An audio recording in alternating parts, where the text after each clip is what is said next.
आइए तुलसी Tapovan YouTube channel में आप सभी भक्तों का बहुत बहुत स्वागत, मान और सम्मान है।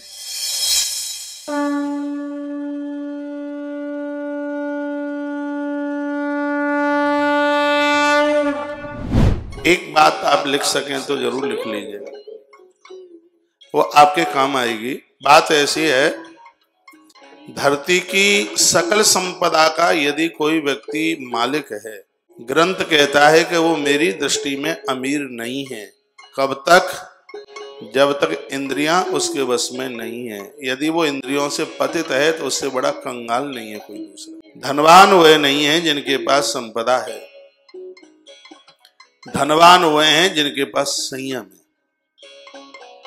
संपदा तो रावण के पास में थी, हनुमान जी के पास संयम है।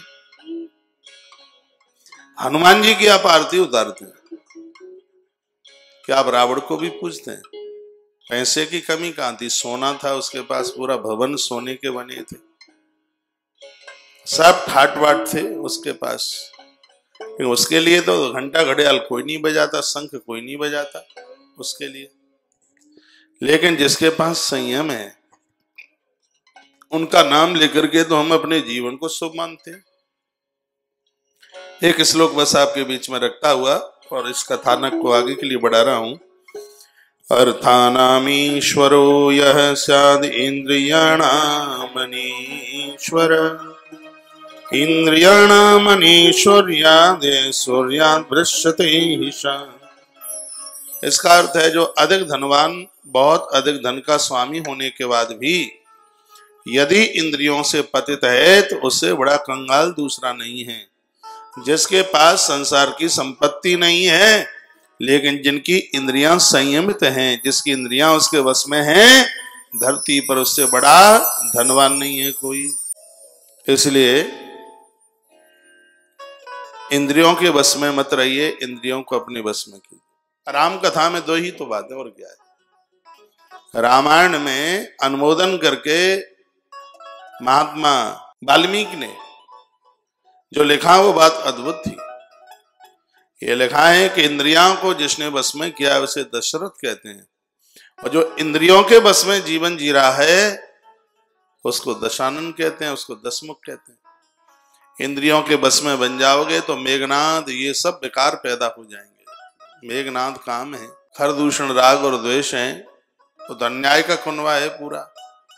यदि दशरथ की तरह इंद्रियों को अपने बस में करके जीवन जियोगे तो ज्ञान की कौशल्या वर्ण कर लेगी, कर्म की कैकई और भक्ति की उपासना की माता सुमित्रा वर्ण कर लेगी। और जब ये तीनों चीजें आ जाएंगी, ज्ञान कर्म उपासना, तो आपके हृदय रूपी अयोध्या में धर्म भरत बन करके पैदा हो जाएगा, अर्थ शत्रुघ्न बन करके, वैराग्य लखन बन के, और परमात्मा राम बन करके प्रकट हो जाएंगे।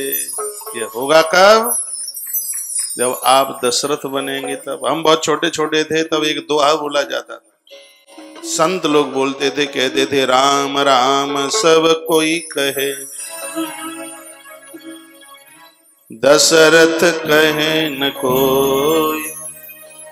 एक बार दशरथ कहे, कोटि यज्ञ फल हो। राम राम सब कोई कहे, ठग ठाकुर और चोर। राम राम सब कोई कहे, दशरथ कहे न कोई। एक बार दशरथ कहे तो कोटि यज्ञ फल हो। इसका अर्थ यह है कि राम राम तो सब कह रहे हैं, लेकिन दशरथ कहे न कोई। दसों इंद्रियों को बस में करके नहीं कह रहे। क्रोधी बनकर, कामी बनकर, लोभी लंपट बनकर, बिगड़े बनकर के, गिरे हुए बन करके हैं, उसका नाम ले रहे हैं। तो भैया पुराणाकार कहते हैं कि जिस समय आप इंद्रियों को वश में करके एक नाम भी भगवान का नाम ले लोगे तो हजारों अश्वमेध यज्ञ करने का पुण्य प्राप्त हो जाएगा, जिसमें लोभ न हो, मत्स्य न हो, ईर्षा न हो, राग द्वेष न हो। सुबह यही तो बात चल रही है मंगलवाणी में, कई दिनों से अभी वो जप महिमा, हरिनाम महिमा की ही चर्चा चल रही है। सुबह 6 बजे बड़ा हल्ला बोल प्रोग्राम होता है।